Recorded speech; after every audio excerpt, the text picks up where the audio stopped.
Podcast Globalismo, la verdadera amenaza, de Ricardo Martín Almada, 2017-2019. Capítulo cuarto, sexta parte. Episodio 11. Influencia de la banca sionista Rothschild en la historia. La masonería Rothschild en la independencia de América. Desenmascarando a Simón Bolívar. Voz en off, Miguel Yegros. Sean todos bienvenidos. Efectos del endeudamiento de Bolívar. Con el fin de poder pedir préstamos en el exterior, puso como garantía una parte de las riquezas de la nación y tuvo que suscribir acuerdos de libre comercio con Gran Bretaña. La mayor parte del dinero concedido en los préstamos jamás llegó a América Latina, puesto que los banqueros retenían unas enormes comisiones, tipos de interés realmente abusivos y vendían los títulos claramente por debajo de su valor nominal. Algunos de los encargados de las misiones latinoamericanas, con mandato de los líderes independentistas, también retuvieron sus jugosas comisiones en el caso de que no hubieran robado pura y simplemente una parte de las sumas prestadas, y del resto, una parte importante sirvió para la compra de armas y de equipamiento militar a comerciantes británicos y a precios prohibitivos.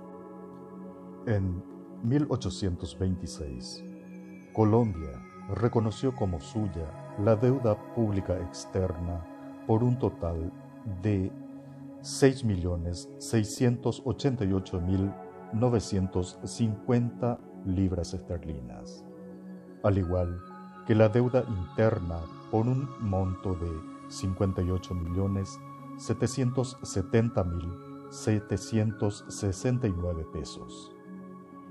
Esas cantidades sirvieron de base para la distribución de esas deudas entre las naciones que surgieron de la disolución de la Gran Colombia en 1830.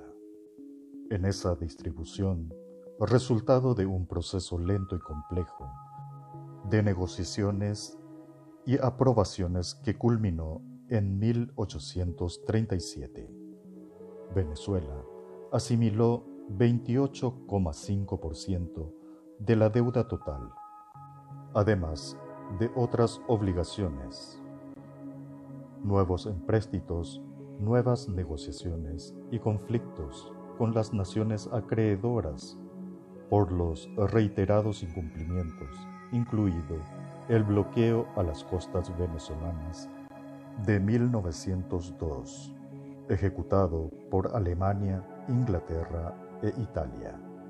Serían el signo de los tiempos por venir, durante los cuales Venezuela no podía ser vista como una nación privada, tanto de capacidad como de voluntad de pago.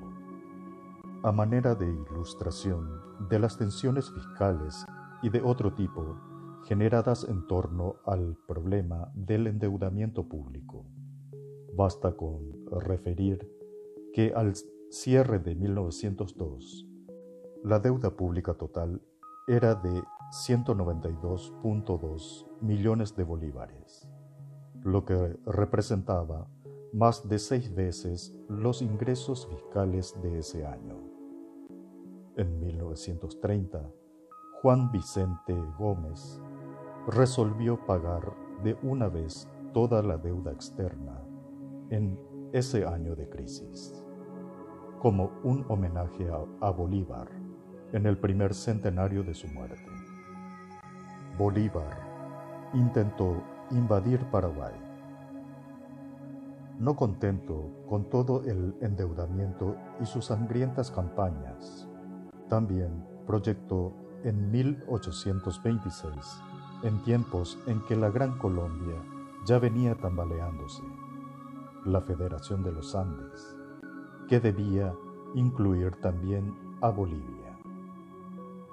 Bolívar sueña no solo con la Federación de los Andes, que se una al norte con México y a la América Central dominada por Guatemala, con Cuba también, y Puerto Rico al este, al Río de la Plata al sur, sino que está dispuesto a desencadenar la guerra contra el Brasil, contra España misma, para liberar a sus pueblos. Más exactamente para liberar al Paraguay de Francia, esa bestia, esa fiera, como le llama el Deán Funes. Nadie esperaba que Paraguay, esa pequeña gobernación, parte del virreinato del Río de la Plata, luchara tanto por su existencia autónoma. Evidentemente, con todo lo que hemos expuesto anteriormente, su sola existencia era inaceptable para Simón Bolívar. Vivíamos un proceso de independencia ajeno a estos libertadores foráneos, un proceso totalmente sui generis, encabezado políticamente por el doctor José Gaspar Rodríguez de Francia, quien defendió al Paraguay de varios proyectos claros de invasión portuguesa y de Buenos Aires, así como los de Simón Bolívar. La existencia de Paraguay como nación libre y soberana nunca tuvo convino a la banca Rothschild y sus agentes libertadores, quienes dieron el golpe que buscaban durante la guerra de la Triple Alianza. El contexto independentista de Paraguay delata aún más y hace un contraste profundo con la filosofía centralista de sometimiento a la deuda externa de Bolívar. Bolívar, en ese momento, propone en cambio un plan audaz como todos los que elucubraba su mente ardorosa. Se trataba de invadir al Paraguay con el ejército de Colombia, rescatar los territorios de Bolivia usurpados por el gobierno paraguayo, derrocar al dictador Francia y liberar al científico Jaime Bonpland, prisionero allí hacía muchos años. El conocimiento es riqueza.